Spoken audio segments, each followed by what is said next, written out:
PCOG City of Makati. Tayo po ay sama-samang sasamba sa ating Panginoon. At hayaan niyo po muna akong bumasa. Samahan niyo po ako sa Psalm 73 verses 25 hanggang 26. Sabi po dito, "Whom have I in heaven but you? And earth has nothing I desire besides you. My flesh and my heart may fail, but God is the strength of my heart and my portion forever." Hallelujah. Thank you, Jesus, for you are our strength and our portion forever.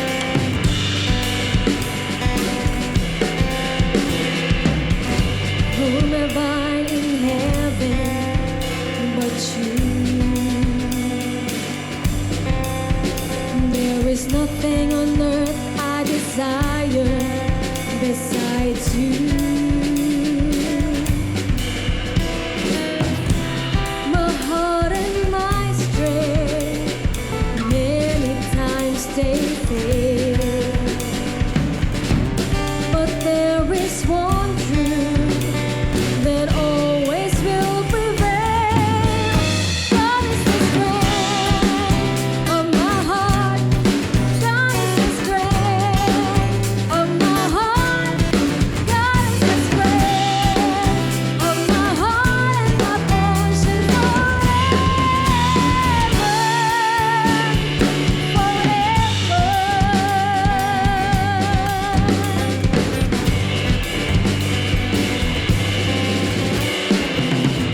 Whom have I in heaven but you? And there is nothing on earth I desire besides you.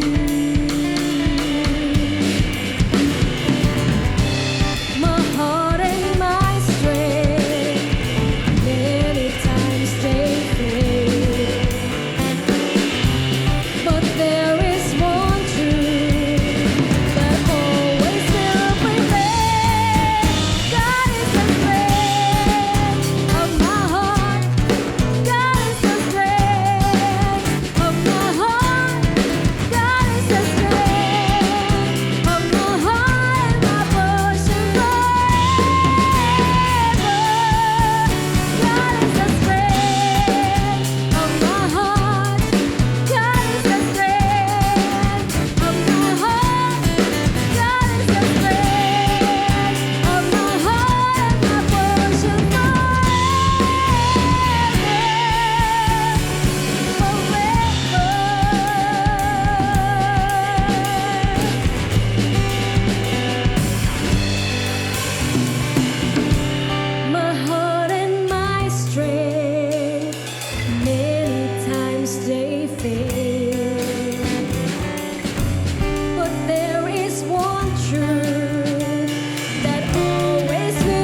Jesus. Salamat, Panginoon, for your assurance, O God, that you will always be with us, Panginoon.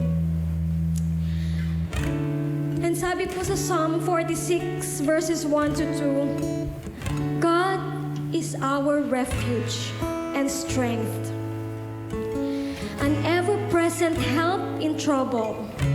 Therefore we will not fear, though the earth give way and the mountains fall into the heart of sea.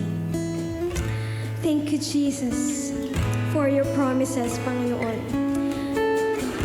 Thank you, Lord, for being always with us. Kahit na anumang kaguluhan, you are always there with us. Thank you, Jesus.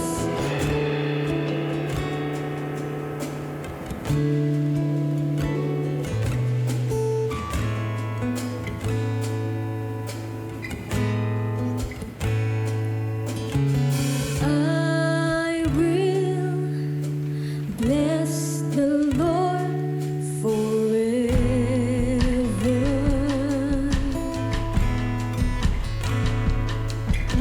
And I will trust Him at all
We will not fear because you are with us. You are protecting us, Panginoon. We will not fear, Panginoon, because we serve and we believe that our God is powerful. And you can do all things, Panginoon. Basta kailangan lang namin magtiwala at mag-rest sa iyong presensya, sa iyong mga kamay, Panginoon. Teach us, Panginoon, to be obedient, to be resilient, Panginoon, and to keep hold, Panginoon, our faith, Panginoon. Kumapit kami sa iyo, Panginoon. Patuloy na kumapit, patuloy na maniwala at magtiwala, Panginoon. For you are limitless, for you are powerful, Panginoon.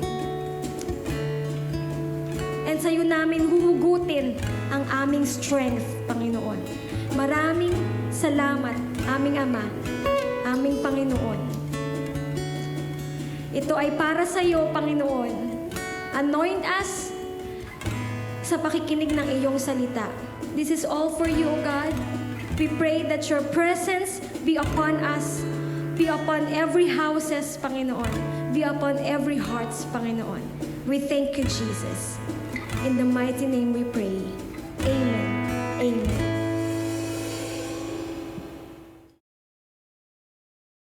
Pinagpalang araw ng Panginoon at pinagpalang buhay sa inyong lahat. Maraming salamat po sa inyo for joining sa ating online worship today. The name of Jesus is worthy to be worshipped. Amen po ba? Amen. Ang ating Panginoon ay karapat-dapat nating papurihan, karapat-dapat siyang tumanggap ng lahat ng parangal. Hallelujah. Hayaan po ninyo magtanong ako sa inyo ng ilang katanungan sa ating paninimula.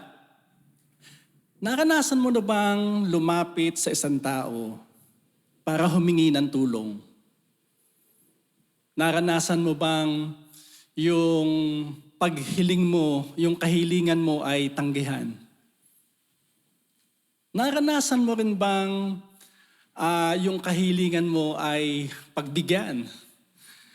Ang scriptures na atin pong babasahin at pag-aaralan ngayon ay tungkol po sa isang simple request or masasabi nating isang simple na initiative na kung saan ay nag-result po ito sa isang malaking himala, sa great miracle.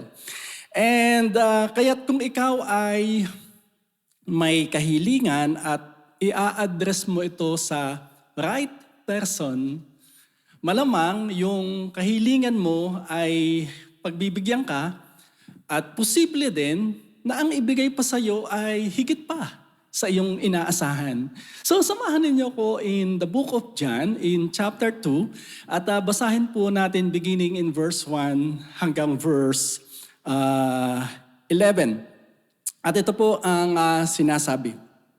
The next day, there was a wedding celebration in the village of Cana in Galilee. Jesus' mother was there, and Jesus and his disciples were also invited to the celebration. The wine supply ran out during the festivities, so Jesus' mother told him, "They have no more wine."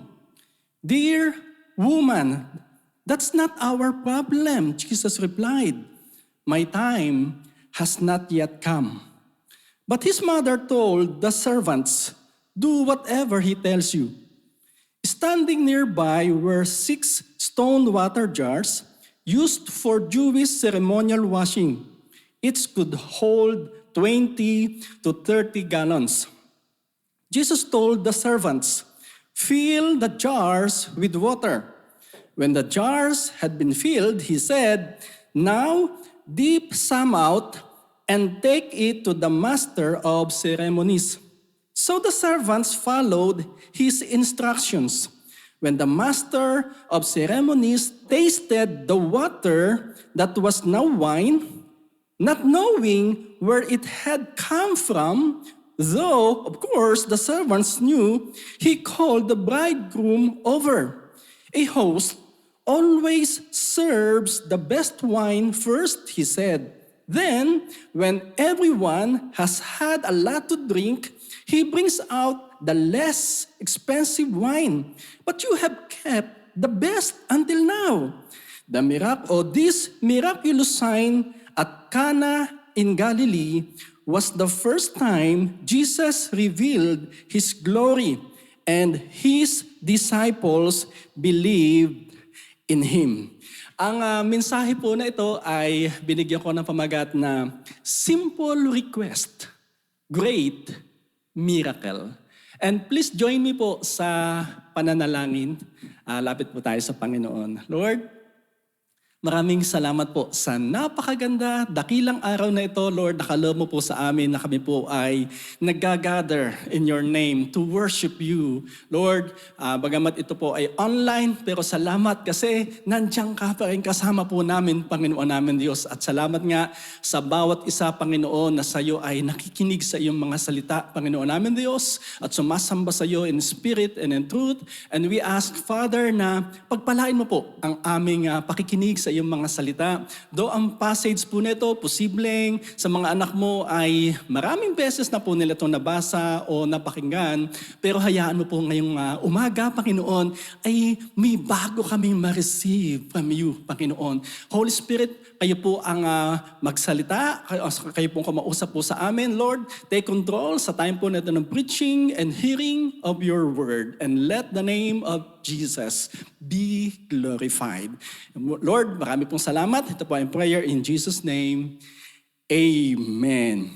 Ayon po sa kultura ng mga Hudyo noon, pagkatapos ng seremonya ng kasal, meron pa po silang 1 week of wedding celebration. Dito po sa atin, pagkatapos ng seremonya ng kasal, reception, and then kaunting program, uwian na, tapos na. Sa kanila ay hindi pa. Meron pa pong 1 linggong pagdiriwang. At sa loob po ng 1 linggo na yon ay responsibilidad ng lalaking ikinasal, yun pong pasayahin ang kanyang mga bisita sa magitan po ng mga pagkain at inumin. In verses 1 and 2 na atin pong binasa, si Mary, si Jesus, at ang mga alagad ay naroon din po sa kasalan dahil sila po ay inimbitahan. And habang ang mga tao ay nagse-celebrate, nagsasayahan, ay biglang nagkaroon ng problema. Naranasan mo na ba yung maayos lang ang takbo ng buhay and maayos lang ang lahat, then biglang nagka-problema? Minsan, nagkaroon ng sakit. Minsan, nagkakaroon ng conflict. Minsan, may mga nasisirang gamit. Minsan ay may mga kailangang gastusan. Ang tulad po sa kasalang ito, masaya ang lahat, subalit biglang nagkaroon ng problema. Naubusan ng alak.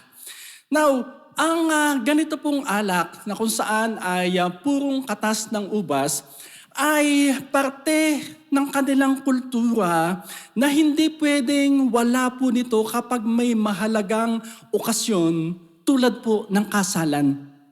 Kaya't para sa mga Hudyo, ang maubusan ng alak na hindi pa tapos ang pag-celebrate ng kasalan na yon for the whole week, yun po ay isang malaking kahihiyan para po sa lalaking ikinasal at sa kanilang pamilya. Dahil nga po, kinapos yung bagay na magpapasaya po sa kanila.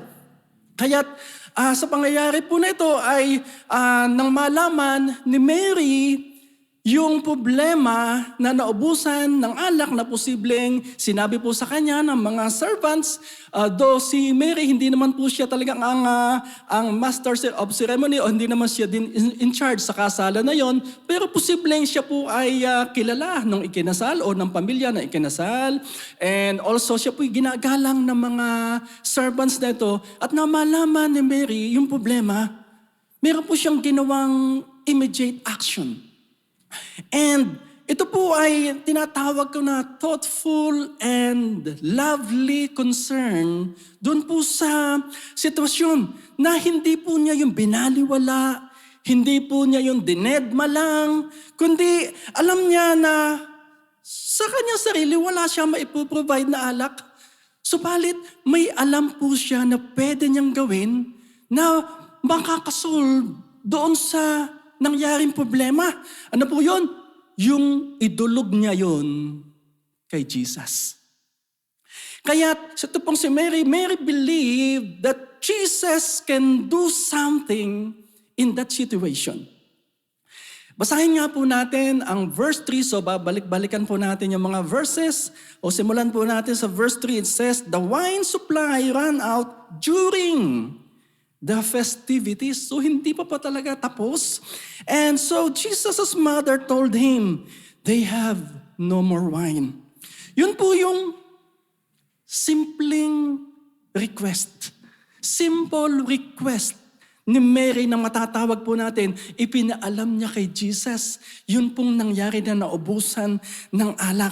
Actually, ito pong, I believe, na naniniwala po si Mary na si Jesus pag nalaman niya yung naging problema o yung kawalan ng alak, mayroon siyang gagawin. That's why ipinalam po ni Mary kay Jesus yung sitwasyon. That's why tinawag ka po ito na simple request. Kasi ipinaalam lang po niya sa ating Panginoon. Now, yun pong ginawang iyon ni Mary ay napakagandang halimbawa na kapupulutan po natin ng aral o pwede nating gawin kapag po ating nakita o nalaman ang isang problema. Sometimes, sa isang maliit o simpleng initiative, simpleng gawa ng pagtulong, nasosolve kaagad ang problem at nakikinabang ang marami. And also sometimes, ay kung saan ay yung kawalan naman ng initiative, yung kawalan ng concern, nagsasuffer ang marami. And because of that initiative ni Mary na idulog yun kay Jesus Christ, ay pwede nating masasabi nga po na ito na dahil ito ay pinalam sa ating Panginoon, ay wow, may magandang nangyari dahil sa concern ni Mary. Now, hindi po na problema ang ikinasal sa pangyayari na yon. Actually, wala nga siyang kaalam-alam na may nangyari na pang problema. Nung malaman niya, ang nalaman po niya, may himala ng nangyari. Ito po ang tingnan natin. Ang ganda noon, di po ba? Yung may nagte-take ng initiative. Yung may nagkukusa. Yung bago makarating sa nakatataas ang problema, may nag-ayos na sa baba. And tingnan po natin ang paano pa natin ito i-apply sa ating buhay. Yung pag may nakita ka o nalaman na problema sa iyong family, sa church, sa iyong trabaho, o kung saan man ikaw ay kabilang, yung bilang mananampalataya ng ating Panginoong Hesus, dapat pala hindi ka deadma lang. Kasi mayroon kang magagawa. Ano yon? Ang idulog mo yun sa Panginoong Hesus. Pwede bang sabihin mo yung mga salita na yun, idulog mo kay Jesus? Your simple act of concern may result into a great miracle.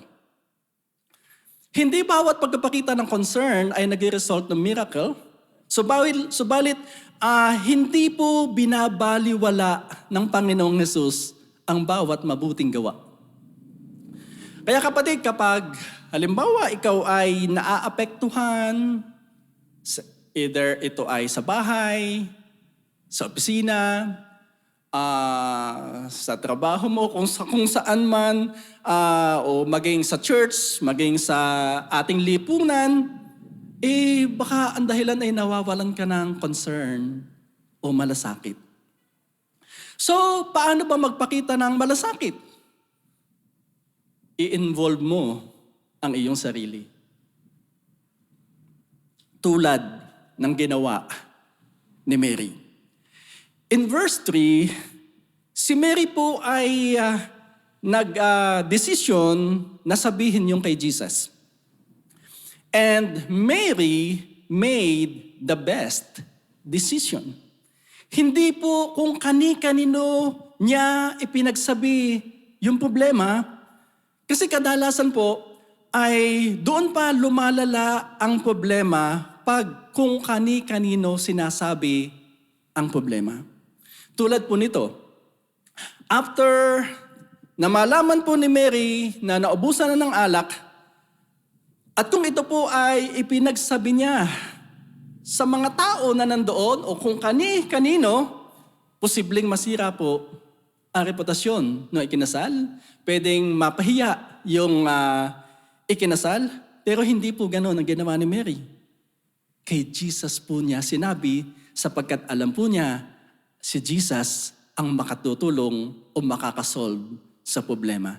Alam niyang may magagawa ang Panginoon sa problema po na yun. Sometimes, the best thing we can do to the problem is bring it to Jesus and let Him work for it. Ulitin ko po, yun ang ginawa ni Mary. Yes, may mga bagay na wala po tayong magawa. You can't, I can't, we can't, but Jesus can. Pwede bang sabihin mo ang mga salita na yun? Jesus can. Kaya ni Jesus, may magagawa ang ating Panginoon. And after po na idulog ni Mary yun kay Jesus, meron pa pong nangyari. In verse 4, ito po ang tugon ni Jesus kay Mary. Dear woman, that's not our problem. Para na rin pong sinabi na labas tayo dyan. Hindi na natin responsibilidad yan. Bisita lang tayo dito, which is, yun naman po ang totoo. Ang may responsibility po doon ay yung lalaking ikinasal. At posibleng yung namamahala. Subalit, ang sagot pa nga po dito ni Jesus that's not our problem. Kung naubusan ng alak, bisita lang tayo dito. Di po ba ang bigat nun? I believe yung paglapit po ni Mary kay Jesus, siya po ay confident and excited na sabihin po yun kay Jesus kasi alam po niya kung sino si Jesus. Nabagangat anak po niya sa pagiging tao, pero alam po niya ang pagka-person ni Jesus Christ, anak po siya ng Diyos. Kaya alam po niya may magagawa si Jesus sa sitwasyon pong yun. That's why ganun siya ka-confident. Kaya lang, ang sagot po niya sa kanya ni Jesus ay, ulitin ko po, that's not our problem. At ididugtong pa ni Jesus sa huling bahagi, my time has not yet come. Yung idinulog ni Mary kay Jesus ay sinubok. Pwede bang sabihin mo yung salita niyon? Sinubok or tested. Ganon din po sa ating mga prayers. Minsan, bago po tugunin o ibigay ng Diyos ang ating hinihiling, sinusubok po muna. Pag hindi ka agad ibinigay ng Diyos, aayaw ka na ba? O ipaglalaban mo ang pananampalataya mo? In verse 5, Mary believed na hindi papayag si Jesus na hahayaan lang niya ang problemang yun na wala siyang gagawin. That's why, in spite na nasubok yung idinulog niya Okay? Ipinakita pa rin po ni Mary ang kanyang pananampalataya na may gagawin si Jesus. Hindi siya bumigay. Hindi siya nawalan ng pag-asa. Ano? Tingnan po natin in verse 5. Pagkatapos sasabihin sa kanya ni Jesus, that's not our problem, my time has not yet come. It says in verse 5, but his mother told the servants, do whatever he tells you. Do whatever he tells you. Di ba? Pwede pong sabihin ni Mary sa mga servants na, sabi ni Jesus, that's not our problem. His time has not yet come. Hindi naman tayo ang responsible dyan. No? Kaya nga'y pwedeng ipasa na natin sa kanila yan.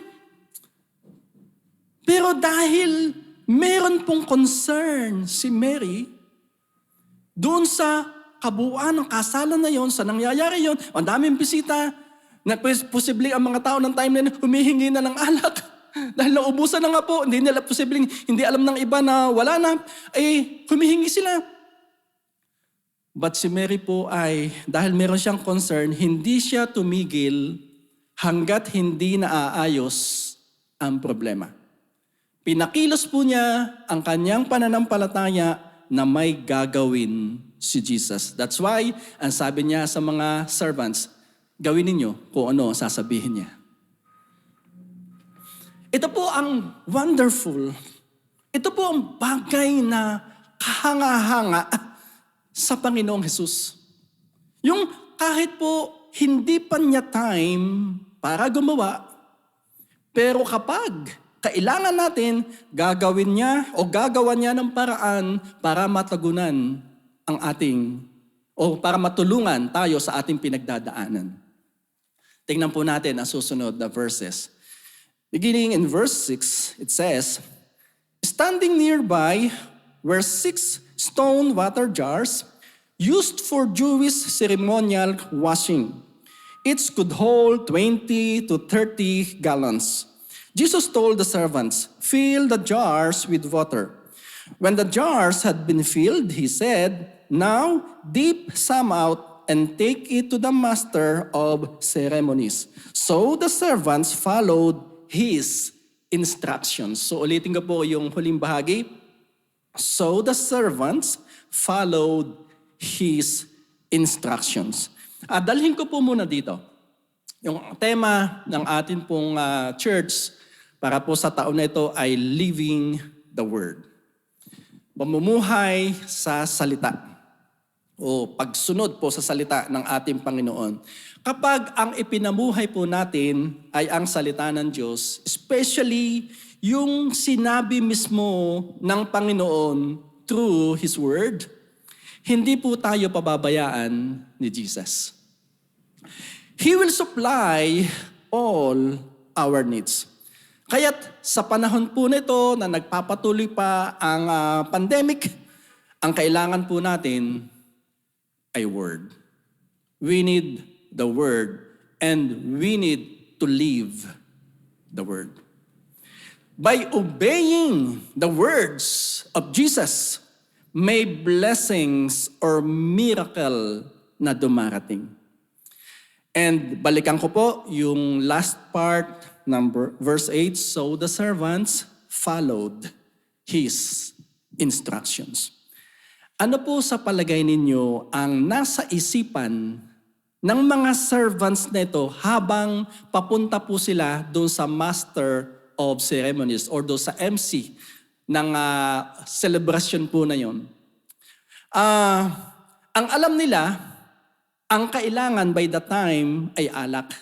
Dahil yun nga po ang naubos. At posible ang mga tao ay naghihingian pa.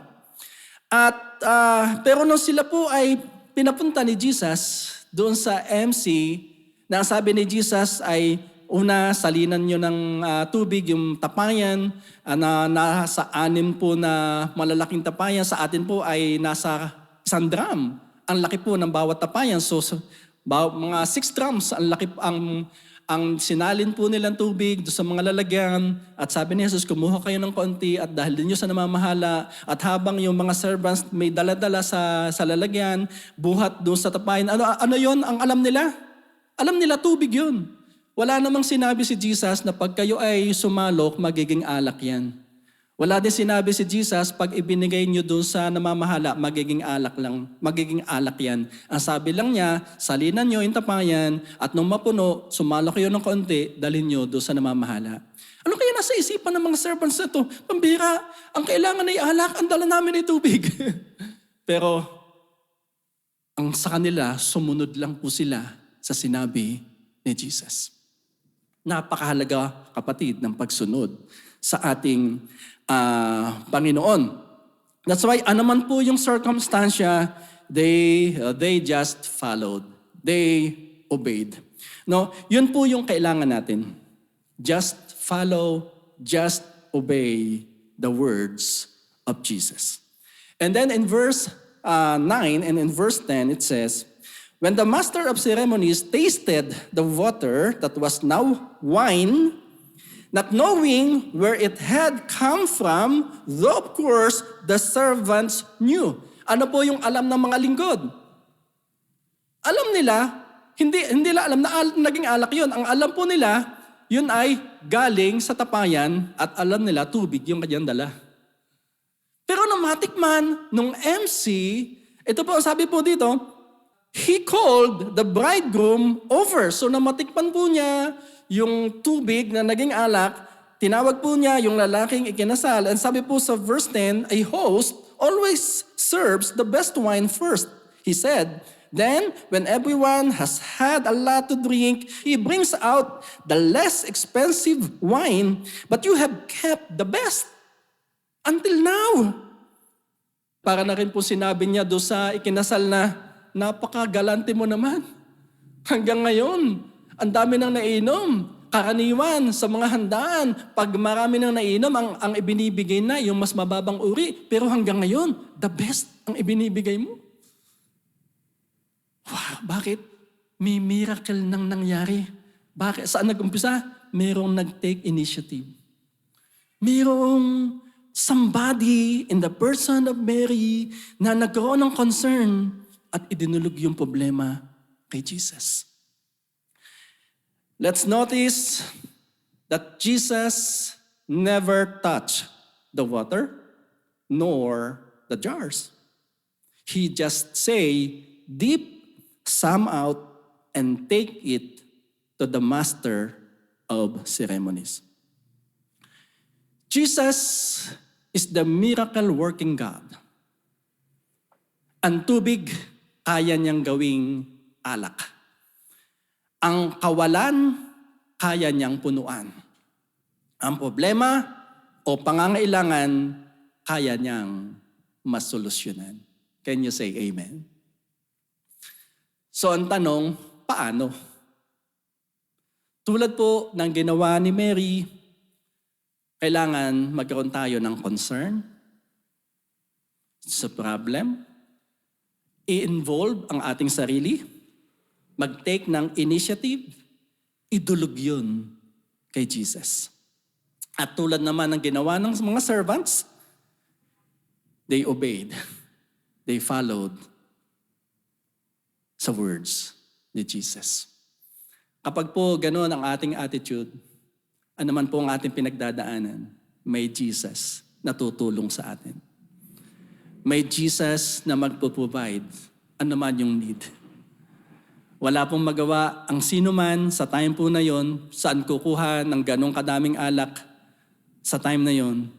Pero pag kumilos si Jesus, sobra-sobra pa ang ipinrovide niya. Ganun po sa buhay po natin. Kapag pala tayo ay nagkaroon ng concern, sabi ko kanina, yan man ay problema sa bahay, yan man ay sa church, yan man ay sa trabaho, yan man ay sa lipunan po natin, kapag nagkaroon tayo ng concern, then magte-take tayo ng initiative, idutulog natin yun sa Panginoon. Hindi kung kani-kanino natin sasabi, dediretso natin sa Panginoon, may mangyayari. Malulutas ang anumang problema kapag kumilos ang ating Panginoon. Hallelujah. Jesus is concerned about our needs. Jesus is concerned about our needs, even untimely for Him. Jesus is willing and able to perform miracle in a situation that we can do nothing. Kapatid, may problema ka ba? May pangangailangan ka? May sakit ka? Nag-aalala o natatakot ka? Idulog mo yan kay Jesus with faith. Hindi papayag ang Panginoong Jesus na wala siyang gagawin sa sitwasyon mo kung nagtitiwala ka sa Kanya at humihingi sa Kanya ng tulong. Maaaring yung simple request ay mag-result yan sa great miracle tulad sa story na ating pinag-aralan ngayon. Tayo po'y dumulog sa Panginoon sa pananalangin. Father, maraming salamat sa iyong mga salita. At ngayon, Lord, ay itinataas ko sa iyo, nilalapit ko sa iyo ang bawat kapatid ko, bawat nanonood ngayon, bawat kasama ko ngayon, Lord, na nakikinig sa iyong mga salita. Na anuman, Panginoon, ang mga posibleng nakikita nila o pinagdadaan ng mga problema, maaaring hindi sa kanilang sarili, maaaring para sa ibang tao. Subalit, Lord, sa iyo pala, kapag idinulog namin, may kalutasan. Kaya, Lord, itinataas ko sa iyo ang iyong mga anak na ito, Panginoon. Katagpuin mo po sila, Panginoon namin Diyos. Pagpalain mo po sila, Panginoon. At ang mga salita mong ito ay maging buhay sa puso ng bawat sa amin, Panginoon namin Diyos. At Lord, sa pagsunod namin sa iyong mga sasabihin sa amin, Lord God, sa sinasabi na sa iyong salita, whether nababasa namin o napapakinggan, Lord, hayaan mo kahit doon sa simple request namin sa iyo, posible pala na magkaroon, mag-result to sa great miracle. And thank you, Father. We bless you in Jesus' name. Amen. Praise God. Glory to God. Mga minamahal kong kapatid, patuloy kayong pagpalain ng ating Panginoon at pwede bang extend mo ang iyong kanang kamay dito dyan sa screen na yung pinononooran at iyong tanggapin ang benediksyon buhat sa salita ng Diyos. May the Lord bless you and protect you. May the Lord smile on you and be gracious to you. May the Lord show you His favor and give you His peace. At lahat tayo ay magsabi ng Amen. To God be all the glory. Muli po, maraming salamat sa inyong lahat. Always stay safe and blessed in Jesus. Thank you for joining us in our online service. You may give your tithes and offerings through bank transfer, through GCash, and through PayMaya. Thank you for your generosity and faithfulness. God bless you.